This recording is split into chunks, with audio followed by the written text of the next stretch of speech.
Selamat datang di Erwin Tametompo Channel. Salam dari kami di Talaut, Tapal Batas Utara NKRI. 4 instruksi Kabareskrim Polri soal COVID-19. Netizen dan konten kreator bisa dipidana.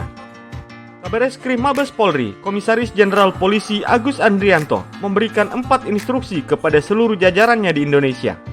Instruksi itu mengizinkan Polda, Polres, dan Polsek untuk menangkap, memeriksa, dan memproses hukum setiap orang, netizen, dan konten kreator yang menyebarkan berita bohong dan meresahkan soal COVID-19 dan vaksin. Polisi penyidik akan menindak tegas dan menerapkan restoratif justice atau RJ kepada warga negara yang dinilai mengganggu penanganan COVID-19 dan vaksinasi COVID-19. Berikut ini keempat instruksi Komisaris Jenderal Polisi Agus Andrianto.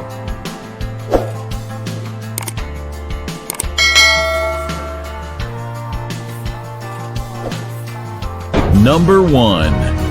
1. Menindak tegas pelaku penyebaran informasi palsu atau hoaks yang mengganggu upaya pemerintah dalam penanganan COVID-19. Jika pelanggarannya person to person, terapkan RJ atau restoratif justice dan surat edaran Kapolri. Tetapi jika yang berkaitan mengganggu upaya pemerintah dalam penanganan COVID, ini tindak tegas. Jangan sampai masyarakat ini bingung dengan banyaknya berita bohong yang berkembang di masyarakat, kata Komisaris Jenderal Polisi Agus Andrianto kepada jajaran Polri dalam rapat virtual di Mabes Polri, Jakarta Selatan pada hari Selasa tanggal 20 Juli 2021. Number 2. Kedua, menginstruksikan kepada seluruh jajarannya untuk mengawal dan mengamankan penyerapan belanja modal di provinsi, kabupaten, dan kota. Jajaran Reskrim untuk betul-betul bijaksana dalam menangani perkara terkait dengan hal tersebut. Apabila ada kesalahan sedikit, agar disikapi dengan bijaksana.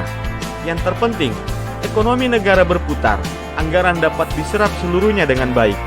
Pengawasan dan pengamanan penyerapan anggaran ini bisa bekerja sama dengan Forkopimda dan kementerian atau lembaga, ujar Komisaris Jenderal Polisi Agus Andrianto.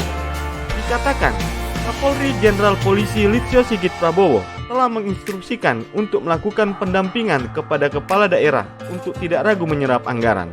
Tujuannya, agar dana pemulihan ekonomi nasional, bantuan sosial, dan UMKM, dan dana desa bisa dimaksimalkan.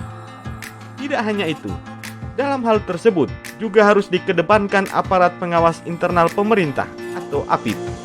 Bapak Kapolri membuka ruang selebar-lebarnya kepada pejabat daerah di wilayah untuk mengajukan komplain. Apabila ada rekan-rekan yang melakukan kriminalisasi, akan dilakukan pemeriksaan oleh Propam, tegas Komisaris Jenderal Polisi Agus Andrianto. Dia pun meminta kepada seluruh Kapolda untuk melakukan koordinasi dengan Kajati, BPKP, dan perwakilan BPK, serta stakeholder lainnya dalam rangka pendampingan dan asistensi seluruh belanja modal dan bantuan sosial di daerah. Number 3. 3. Sesuai arahan Kapolri, Komisaris Jenderal Polisi Agus Andrianto menekankan kepada seluruh anggota kepolisian untuk tidak bersifat arogan kepada masyarakat. Jangan sampai tindakan yang kami lakukan ini sifatnya kontraproduktif dengan kebijakan pemerintah. Mohon jajaran mengingatkan agar semua lini tidak bersifat arogan kepada masyarakat. Seperti contoh di Solo yang menggunakan bahasa daerah dan lebih persuasif, tutur Komisaris Jenderal Polisi Agus Andrianto. Agus Andrianto pun mengingatkan terkait dengan protokol kesehatan kepada pedagang selagi menerapkan social distancing, maka hal tersebut masih diperbolehkan, kecuali sudah melanggar jam operasional yang ditentukan. Number 4. Keempat, Komisaris Jenderal Polisi Agus Andrianto meminta agar jajarannya melakukan pengecekan setiap harinya terkait dengan distribusi dan ketersediaan obat-obat maupun oksigen. Agus Andrianto menekankan soal pengecekan ketersediaan obat-obat dan oksigen dengan minimal 3 hari atau lebih baik 1 minggu ke depan. Cadangan atau stoknya tersedia untuk masyarakat. Sebab itu, diperlukan adanya peningkatan koordinasi antar daerah untuk ketersediaan hal tersebut. Itulah 4 instruksi Kabareskrim Mabes Polri, yakni Komisaris Jenderal Polisi Agus Andrianto soal COVID-19. Semoga tayangan ini bermanfaat dan dapat menambah wawasanmu ya guys.